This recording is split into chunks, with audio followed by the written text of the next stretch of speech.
presenta wowmx.tv.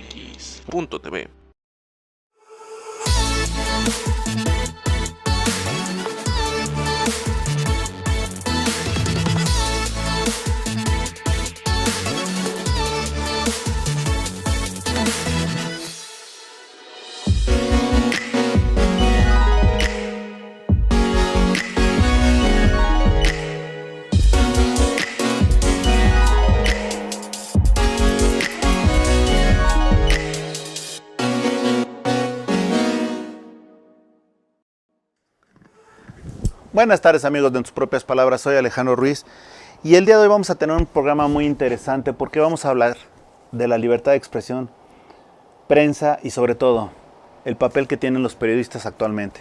Saludo a mi colega hasta Monterrey, Nuevo León, Ángel Quintanilla. Ángel, muchas gracias por aceptar la entrevista y sobre todo por hablar de un tema que necesitamos todos garantizar, promover y sobre todo tener certidumbre de todo tipo, que es del periodismo y de esta labor que cada día se hace más peligrosa y desafortunadamente hemos tenido muchas bajas en lo que va, en especial en lo que va del año, pero ya en el sexenio ya pinta con colores muy dramáticos. Gracias por estar con nosotros. Al contrario, gracias por invitarme, a la orden, o sea, listo para las preguntas. Ángel, pues en principio te pregunto, ¿alguna vez te has sentido tú en lo personal atemorizado por algo en lo que has dicho, comentado, participado o únicamente por lo que has sabido? Sí, o sea, bueno, me he sentido atemorizado porque he recibido de alguna manera mensajes, comentarios, algunos como comentarios impresos incluso, en el sentido cuando no le gusta a alguien, o sea, en la estructura de poder, ya sea del sector privado o del sector público, cuando uno menciona alguna cosa que ellos creen que no es lo correcto, ¿no? Y te hacen llegar mensajes. Y sí, da cierto temor, ¿no?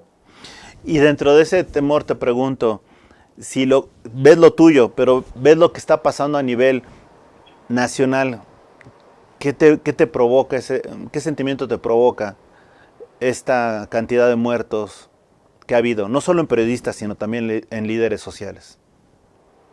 Sí, pues hoy estábamos escuchando un audio, ¿no? que dicen que es de un dirigente de un partido, que no sé si ya lo tengas tú en consideración, hoy me lo estaban pasando, en el cual el dirigente del partido dice que a los periodistas hay que matarlos de hambre, ¿no?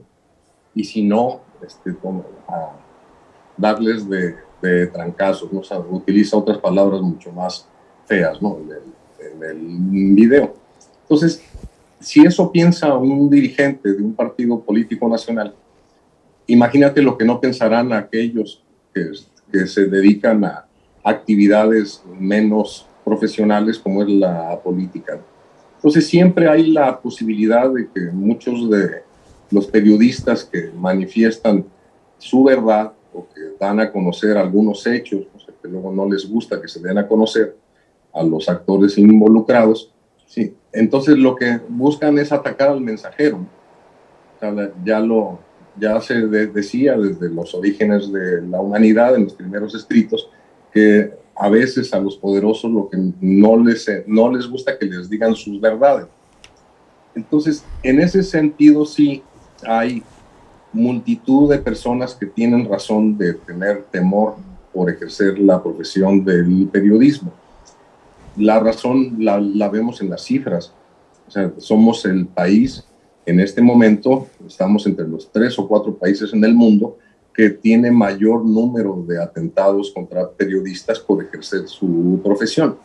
Entonces, esto es algo que no nos debería de dar de ninguna manera un sentido de orgullo, ¿no? De estar en los primeros lugares. Al contrario, deberíamos tener mucha mayor oportunidad de hacer un libre ejercicio de la expresión, porque hay que recordar que los periodistas pues, son transmisores de mensajes. O sea, en algunos de los casos ofrecen opinión, es el caso tanto tuyo como mío, ¿no? O sea, que podemos no solamente hacer trascender los hechos consumados, sino también en algún momento dado dar alguna opinión.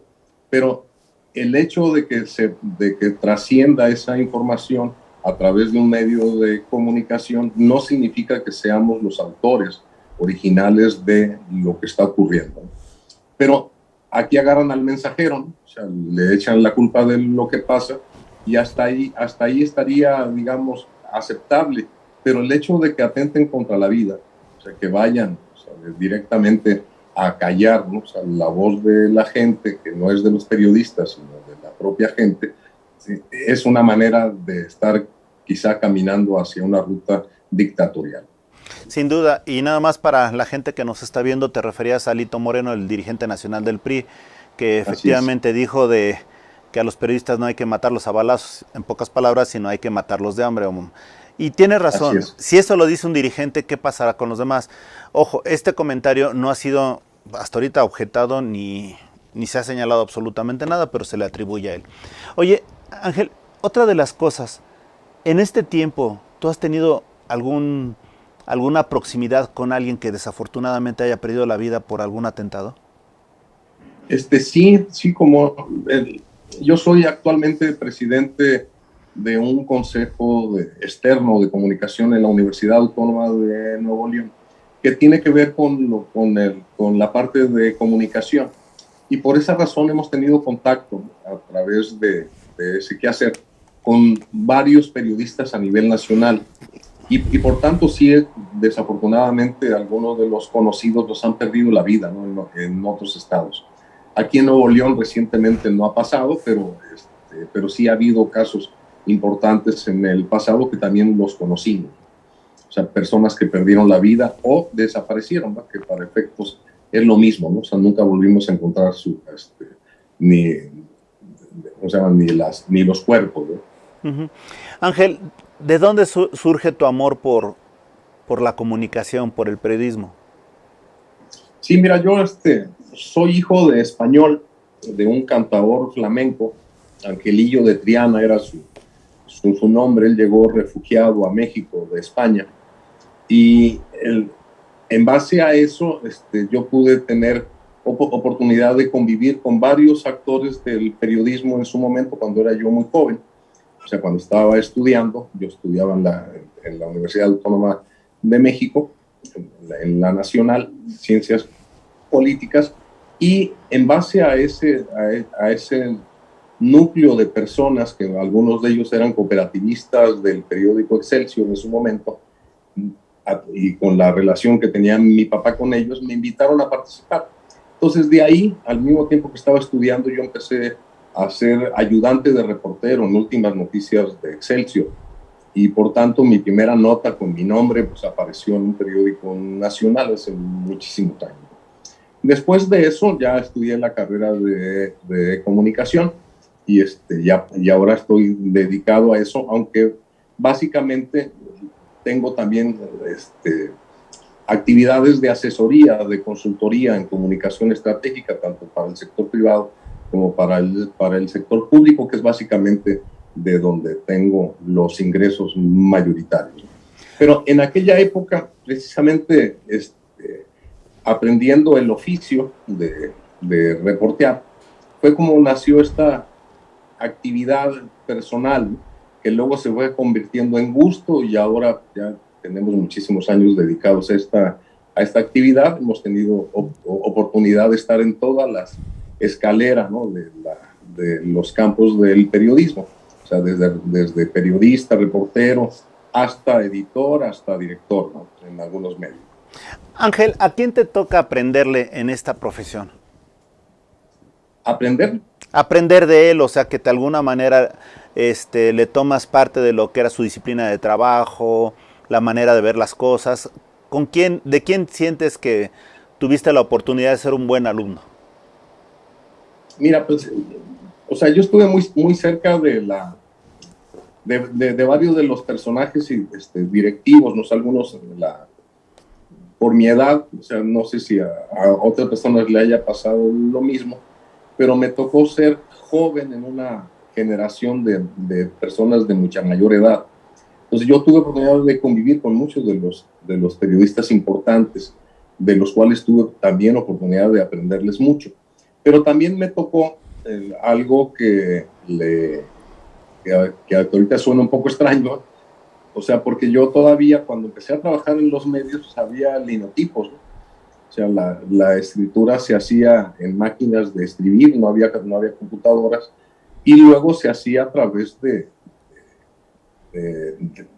actividades que generaban para hacer un medio hasta 25 departamentos diferentes. No existía ni el diseño gráfico como lo conocemos ahora, ni existía la parte fotográfica o mecánica como la conocemos ahora, ni mucho menos la parte digital. Entonces, en ese sentido, me ha tocado aprender muchísimo al ir tratando de ir descifrando el crecimiento del periodismo desde el punto de vista digital. O sea, el periodismo actual, ¿no? El que estamos empezando. Era impensable hacer este tipo de entrevistas a distancia, ¿no? En el mismo instante, en donde por un lado puedes utilizar un ordenador y por el otro lado un teléfono celular, ¿no? O sea, son cosas que han ayudado mucho a la mecánica de la comunicación, y yo he tenido oportunidad de ir trascendiendo en lo personal, aprendiendo cada una de estas partes. O sea, me ha tocado profesionalmente hacer la mejora en muchos de los medios para tratar de que se conviertan en medios digitales como lo son ahora. Cuando yo inicié en su momento en medios que eran muy mecánicos. ¿Cómo llega a ti Monitor Político? Sí, es un dato interesante. Estamos cumpliendo 15 años en esto, pero digamos que fue casi accidental. A mí me tocó por naturaleza de una consultoría el tratar de explicarle a algunos personajes de la política nacional lo que era una campaña digital, lo que era una campaña en Internet. Estamos hablando de hace 15 años. Para algunas de las personas que nos estarán escuchando, pensarán que estamos hablando de historia patria, ¿no? Pero la verdad es que no hace mucho que hemos venido cambiando diametralmente en esto. Entonces yo estaba dando una plática en lo que le llaman cuarto de guerra, ¿no? A nivel nacional, de una campaña presidencial, sobre cómo deberían hacerse las campañas digitales vía Internet, y prácticamente nadie de los que estaban ahí presentes sabía de lo que les estaba hablando, ¿no? Ellos lo más que entendían desde el punto de vista de comunicación en Internet era tener una página web casi estacionaria, o sea, es decir, no se le movía, nomás se ponía la pura carátula y algún mensaje que luego ya nadie lo cambiaba. Entonces, como no me entendían, yo fui ahí cerca a un hotel en donde estábamos, que eran de los pocos que tenían centros de negocios, donde pude meterme a una computadora para simular lo que sería una página digital. Entonces compré, me acuerdo bien que me costó $65, ¿no? La página, que la adquirí con tarjeta de crédito en Internet. Entonces adquirí el sitio, y una vez que hice el sitio, ahí hice un formato de simulación para poderlo presentar al poco tiempo. Digamos que lo estaba haciendo como a las 4 de la tarde para presentarlo a las 6 de la tarde, ¿no? En una junta donde yo quería mostrarles de lo que les estaba hablando. Entonces ahí lo que hice fue, de las pocas informaciones que había en Internet de profesionales, ¿no? Que ya estaban en las redes, saqué extractos y entonces le puse que eso era enfoque noticioso. Y luego otro pedazo le puse que era, ahí es donde nace el personaje de Perico Polico. Entonces, que iba a ser Perico Político, pero pues un error de dedo hizo que se quedara en Polico, ¿no? Entonces, este personaje nace para hacer una columna política, en la cual, y entonces lo que puse en esa columna, que era lo que había ocurrido en la mañana. O sea, es decir, un grupo de personas de tal candidato presidencial se reunieron en tal sitio y para manejar este tipo de cosas, tal, y empecé a escribir revelando lo que había ocurrido con los actores involucrados en algo que no le iban a ver más que ellos. O sea, es decir, lo que llamamos número cero, ¿no? O sea, nadie lo iba a ver, ¿no? Nada más lo íbamos a ver no nosotros, pero quería que ellos se dieran cuenta de cómo funcionaba. Y fue muy anecdótico, ¿no? Porque a la hora que llegué, que empecé a mostrar lo que estaba ahí, que empezaron a leer la columna, ¿no? De lo que había pasado en la mañana, escrita por el Perico, y se levantaron asustados, le mandaron a hablar a un personaje que estaba ahí del ejército, de las guardias presidenciales de aquel entonces, para que investigaran, ¿no? Si había micrófonos, quién había revelado las cosas, o sea, cómo se había filtrado la información. Entonces batallé, no tienes idea, ¿no? para decirles que todo era simulado, que era algo de cómo funcionaba y cómo podía funcionar. Entonces, así nace, o sea, Monitor Político, o sea, que así le pusimos como nombre al sitio, y de esa manera después, independientemente que haya servido esto como anécdota, pues ya sirvió como medio de comunicación. Pues hemos tenido oportunidad. Hay otro dato interesante ahí. Nosotros empezamos a mandar la comunicación vía correo electrónico, y que en ese momento era una novedad. O sea, mandar información, ¿no? Permanentemente todos los días de un medio a través del correo electrónico. Increíblemente todavía no lo hacían la mayoría de los medios, y ahorita eso digamos que está en desuso. Si alguien dice que va a meter un medio y te lo va a mandar por correo electrónico, pues casi está diciendo que está fincando su futuro en el fracaso, ¿no? Porque ya casi nadie va a mandar las cosas por correo electrónico, ¿no? Ahora lo hacemos todo por redes sociales, comunicaciones a través de grupos de chateo, etcétera. Ha avanzado mucho, ha cambiado todo, pero nosotros tenemos, curiosamente, porque quizá fuimos de los primeros que iniciamos con eso, mucho público que recibe nuestro medio todavía a través de correo electrónico, ¿no? O sea, que es una de las vías, independientemente de lo que hagamos por Twitter, por Facebook, por nuestro propio sitio y por otro sistema de envíos ahora a través de las redes sociales electrónicas en teléfonos, ¿no? Excelente. Oye, algo que me llama la atención es que tú tuviste la experiencia de iniciar ahora sí que con tus pininos aquí en la Ciudad de México, pero ir al norte es fuerte porque es otra forma de crítica, quizás son más duros, más exigentes, más directos, y tú sabes que aquí, por ejemplo, en el centro de México somos sensibles, ¿no? Que nos digan brutos pero suavecito, pero allá en el norte te dicen brutos pero directo, ¿no? Y además con énfasis. Entonces, ¿cómo modificas tu forma de presentar tus comentarios, tus noticias, de vestirlas? Sí, o sea, yo creo que algo que no ha cambiado es que el contenido sigue siendo el rey, ¿no? En materia de comunicación.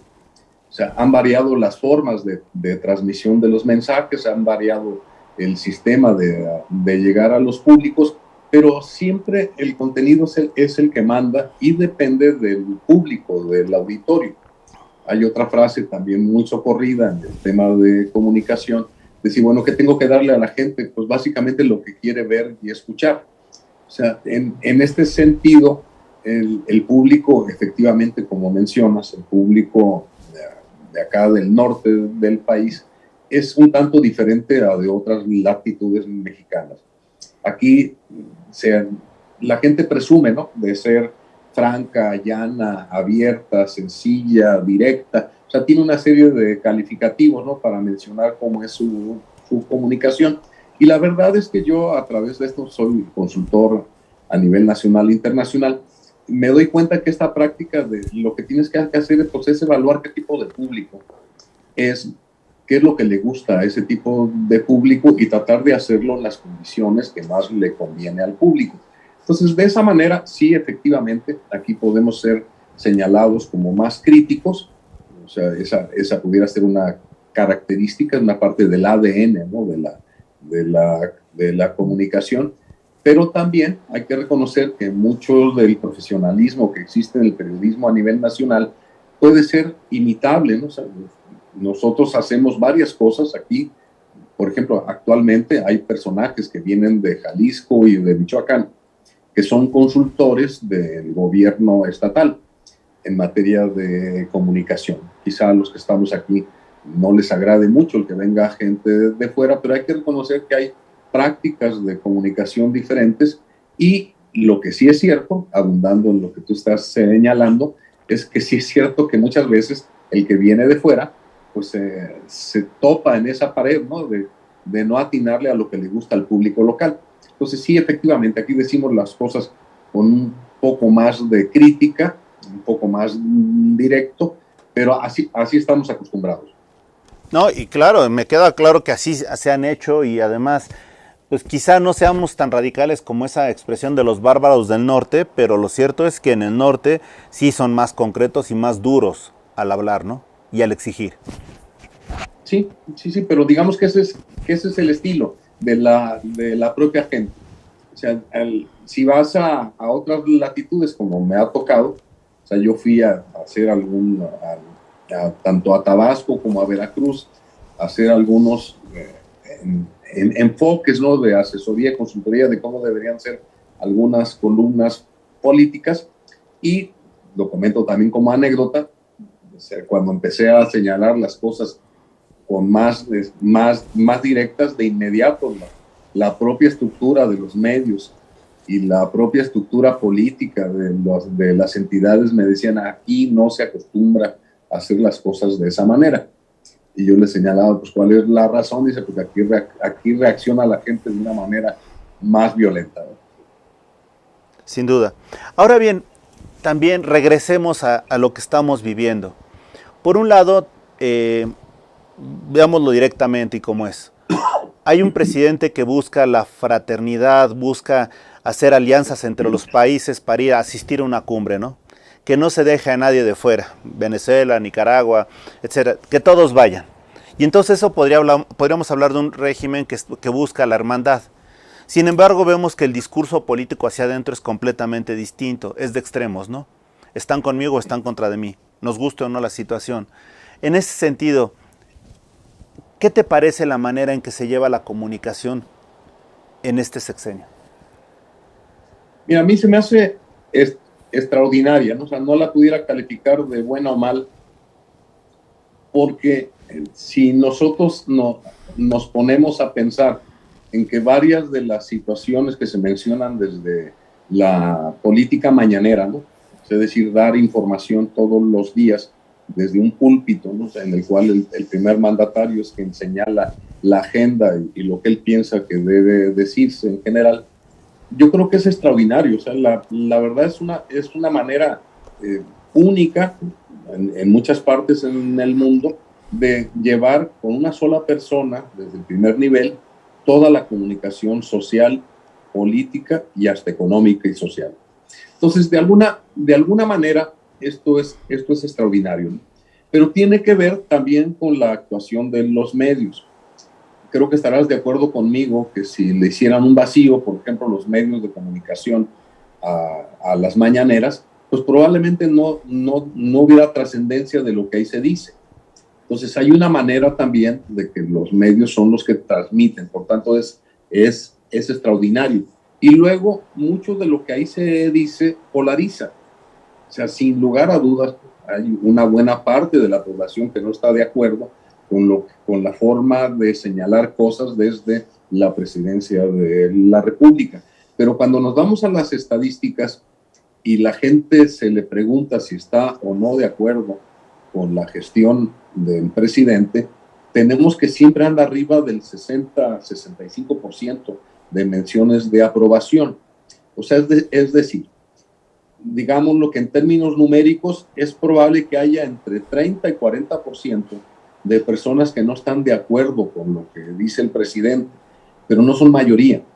Y en términos políticos, sobre todo políticos partidarios y políticos electorales, la comunicación ha sido muy eficiente. O sea, de alguna manera, sí, es lo que quieren escuchar 6 de cada 10 mexicanos, lo que se dice desde la vocería presidencial. Aquí no vamos a hablar, o no me gustaría hablar de si es bueno o malo, ¿no? O sea, no me gustaría calificarlo como tal. Lo que sí es que para mí es increíble, ¿no? Que después de tanta postura de oposición, a través de tanto esfuerzo que se hace en redes sociales, de muchos mensajes, de muchos colaboradores de medios, de mucha gente que critica al régimen por lo que señala, por lo que dice. La población en general acepta lo que diga el presidente. Entonces, digamos que en este sentido, independientemente que estemos de acuerdo o no, o sea, yo soy de las personas que creo que no debería ser así, ¿no? La postura desde la presidencia, entre otras cosas porque creo que estamos polarizando. O sea, estamos haciendo que buena parte de la población se esté peleando por lo que se diga ahí, ¿no? Pero hay que reconocer que ha sido eficiente. O sea, es una manera de mandar mensajes que son aceptados por un público mayoritario, ¿no? Independientemente que también se dice que ese público mayoritario es casi del mismo tamaño de los que reciben apoyos económicos de parte del gobierno.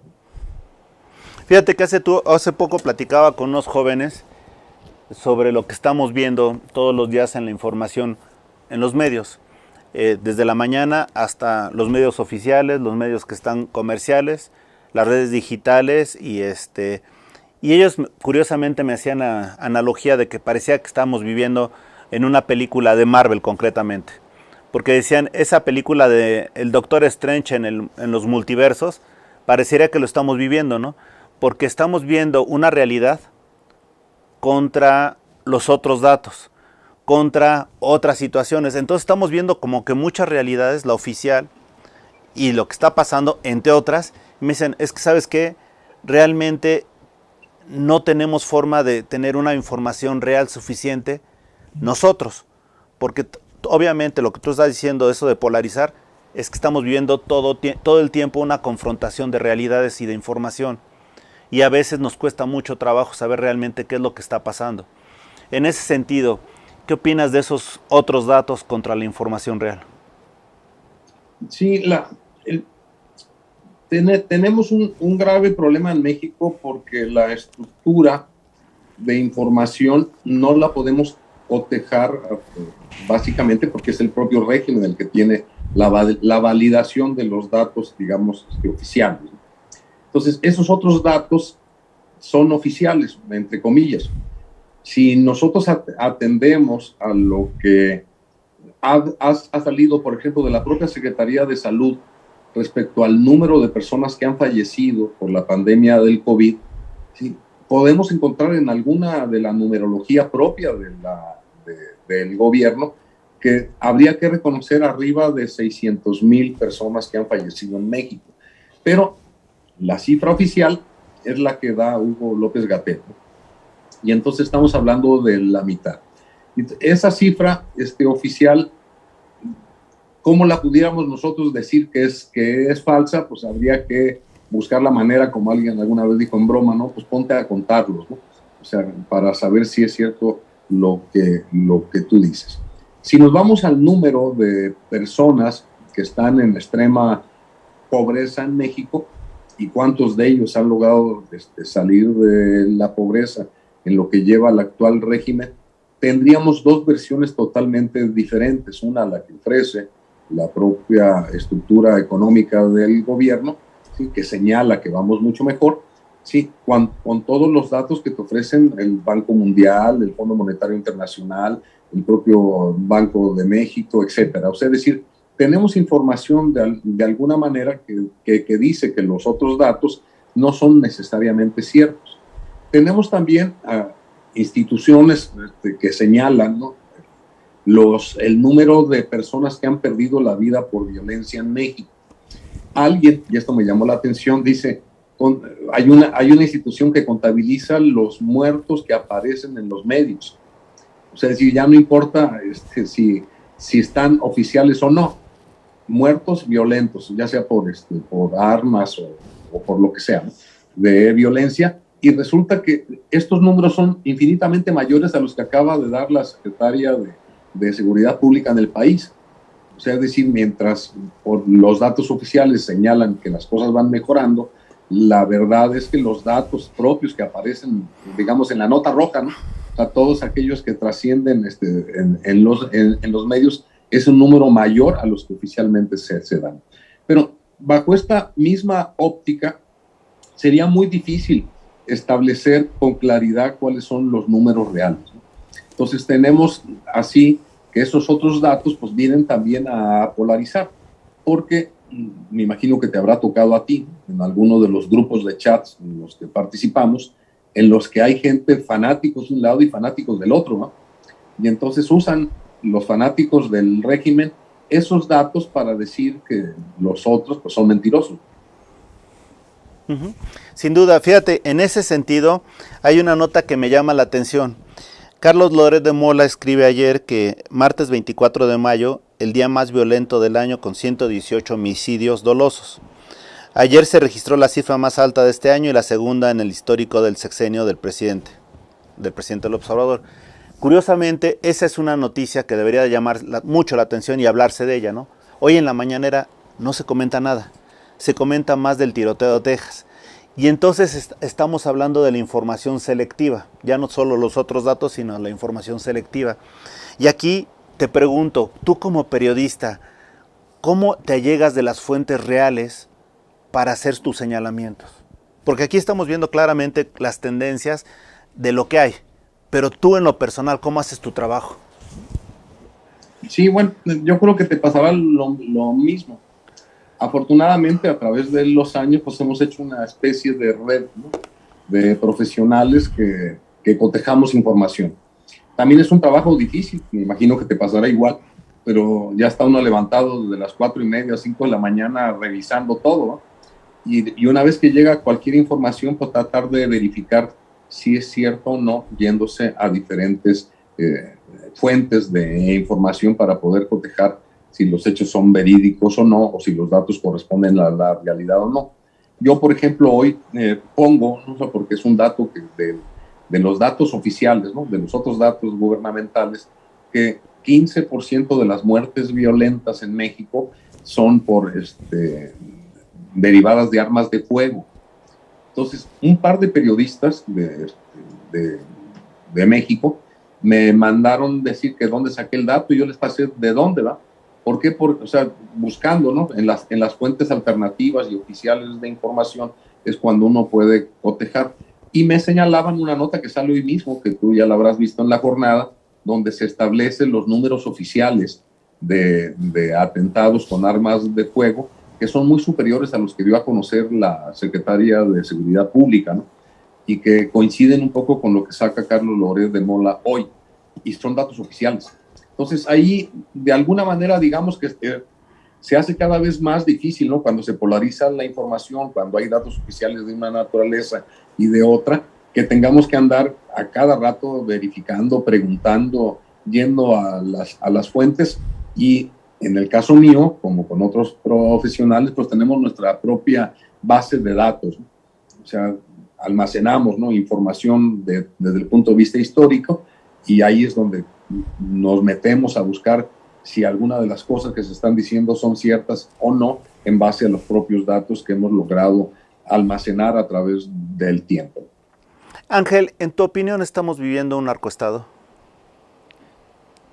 No sé si sea el término correcto, porque narcoestado, hasta donde entiendo, es cuando la actividad propia de los grupos delincuenciales del crimen organizado está íntimamente relacionado con la estructura de poder. O sea, no estoy tan seguro si esto sea cierto. Las apariencias nos indican que sí. O sea, que sí pudiéramos estar en el preludio o en la antesala de una participación del crimen organizado directamente en las estructuras de poder. Si el público nos ayuda a recordar, en las pasadas elecciones intermedias, que se le llamó del año pasado, donde hubo cambios de gobernadores, donde hubo cambios de congresos locales y federal, se dieron muchos casos en muchas entidades de la República en los cuales sí estaba el crimen organizado participando directamente en el proceso electoral. O sea, es decir, diciendo quién debería ser alcalde, quién debería ser diputado, y en algunos casos hasta gobernador. O sea, es decir, cada vez se ve más la presencia de estos criminales en el mismo proceso de elección, insistiendo en temas de mercadotecnia, o incluso, que es todavía peor, casi diciéndole a la gente por quién debe votar como una especie de amenaza, ¿no?, como ocurrió y lo vimos en varios alcaldías a nivel nacional. Entonces, no estoy seguro si todavía podamos hablar, ojalá y no, de esta palabra como tal, en el sentido de que ya está inmerso el crimen organizado en toda la estructura gubernamental, en la estructura de toma de decisiones. Pero creo que nos vamos acercando. La parte de los últimos videos que hemos visto donde las Fuerzas Armadas, que tienen toda la fortaleza para poder usar la autoridad, ¿no? O sea, es decir, la fuerza, ¿no? La tiene la figura del gobierno, ver que van saliendo corriendo, ¿no? Porque son perseguidos por fuerzas armadas criminales, independientemente que lo que diga el presidente, ¿no? Que yo no estoy muy de acuerdo, no en que no tengan derechos humanos las personas, ¿no? Sino en el sentido de que salgan los que tienen el poder de la fuerza, salgan huyendo cuando nos deberían de defender al resto, ¿no? Entonces, de esa manera, ahí es donde se nota que sí, por lo menos en algunas entidades del país o en algunas localidades, sí hay presencia del narco como parte del gobierno. No, pero además hay que ver otra de las situaciones. Hablabas del año pasado, pero todas las denuncias, las quejas que se han presentado, más que denuncias, de lo que está pasando ahora en Tamaulipas, en Durango, en Aguascalientes, en la península, de repente dice, oye, pues vamos hacia allá, ¿no? Y probablemente antes hablábamos que se respetaba el Estado de Derecho. Quizá no de los ciudadanos, pero al menos las autoridades eran más reservadas. Hoy por hoy estamos viendo que las mismas autoridades son las que están violando constantemente las disposiciones, ¿no? Tan solo te recuerdo algo, cuando fue lo de la revocación, pues el primero que de alguna manera transgredía lo establecido en la ley era el mismo secretario de Gobernación, ¿no? Al empezar a hacer campaña. Entonces, cuando ves que pasa eso, dices, oye, ¿de qué estamos hablando? ¿Qué está pasando en México, ¿no? Con las autoridades? Sí, yo creo, o sea, independientemente de esto, estoy totalmente de acuerdo contigo con lo que dices. Sí, efectivamente, aquí tenemos muy cerca, en el caso de Nuevo León a Tamaulipas, donde pues aquí mismo en Monterrey asesinaron a alguien que todo el mundo sabe, ¿no? O sea, por pruebas de que era el operador para que llegaran alcaldes, diputados y hasta gobernadores, ¿no? En el vecino estado, y que ahora están vigentes ahí, que son partes del crimen organizado. O sea, sí hay mucha cercanía. Pero desde el punto de vista formal, yo creo que tenemos tres grandes problemas que deberíamos señalar como tales. Uno es la corrupción. O sea, todo esto que estamos mencionando, pues son problemas de degradación de valores en todos los actores de la sociedad, incluyendo nosotros mismos como ciudadanos, ¿no? Que no sabemos hacer respetar nuestros derechos, hasta la propia autoridad que hace prevalecer los derechos de intereses políticos, partidarios o privados. La corrupción es un problema. Después de eso vimos la impunidad, o sea, que creo que sería el segundo escalón del problema. Es decir, nos damos cuenta que están ocurriendo cosas malas, que hay una serie de irregularidades que no son debidamente castigadas y en algunos de los casos ni siquiera perseguidas, y entonces tenemos como segundo problema la impunidad. Pero ahondando en lo que estamos hablando, yo señalaría un tercer problema, que es la simulación. O sea, estamos llegando a un nivel en el que se simula que sí se están haciendo las cosas, cuando todo el mundo al rato caemos en desencanto porque decimos que no es cierto. O sea, la autoridad, ¿no?, puesta en contubernio con poderes fácticos, sean del crimen, sean de la política, sean del sector privado, está corrompiéndose, ¿sí? Nadie está cayendo a la cárcel por ese tipo de delitos, y lo que es peor es que todos los que llegan dicen que sí están haciendo las cosas para resolverlo. Entonces creo que estamos cayendo en un proceso de degradación al grado de que vale la pena que ya no estemos en la simulación. Ángel, ¿cuál crees que sea el papel en este momento de los medios digitales, de las personas que de alguna manera comunicamos a través de las redes? Porque ya vimos que de alguna manera el periodismo, como lo conocemos en los medios de comunicación normales, habituales, pues de alguna manera tiene ciertas tendencias, o bien no tiene presupuesto, o cada día están siendo más limitados. Pero nosotros que estamos en esta situación, en esta dinámica digital, ¿cuál crees que debería ser nuestro compromiso? Mira, tenemos varios retos. Uno importante es el ayudar a que la gente verifique que la información que se está proporcionando sea real, ¿no? O sea, sea la acertada. Yo creo que ese es un gran reto, ¿no? O sea, la gente tiene ahorita oportunidad de tener múltiples escenarios donde conseguir información. De hecho, creo que son bombardeados o somos bombardeados la mayoría de la gente por infinidad de emisores de comunicación. O sea, la propia tecnología digital, el acceso que tiene la gente hasta mediante su propio celular, o sea, de obtener información, pues hace que nuestro reto como profesional le ayudemos a la gente a que verifique cuál es la noticia que es real y que identifique también cuál es la que no lo es. O sea, creo que ese es un gran reto, ¿no? Auxiliar para que las fake news no sean el común denominador de lo que prevalece en la información digital.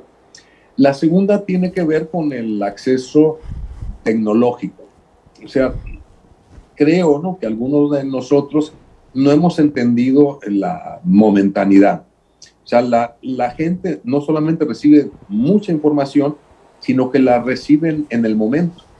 Entonces nosotros, un gran reto de los que nos dedicamos al periodismo digital es tratar de llegar con tiempo, ¿no? O sea, no solamente verificando, no solamente cuidando que lo que digamos u opinemos esté fuera de lugar o de realidad o de verdad, sino que también lo hagamos con prontitud, o sea, que podamos llegar a ese público que está ávido de información para que sepa que a través de nosotros pues, puede obtener no solamente información veraz, sino oportuna, ¿no?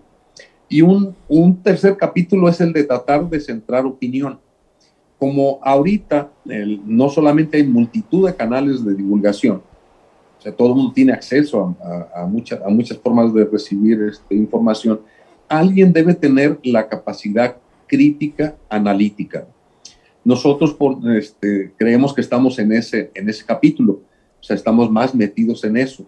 No tanto, o sea, si bien les damos información en tiempo y forma, de manera oportuna y corroborada, ¿no?, también casi de inmediato buscamos dar nuestro punto de vista y un punto de vista analítico, o sea, es decir, donde se haga incluso el establecimiento de decir, mira, esto ya pasó, o sea, históricamente no le hagas mucho caso, si te está prometiendo esto a algún gobernante, pues ya lo han hecho antes otros, ¿no? Y no han cumplido.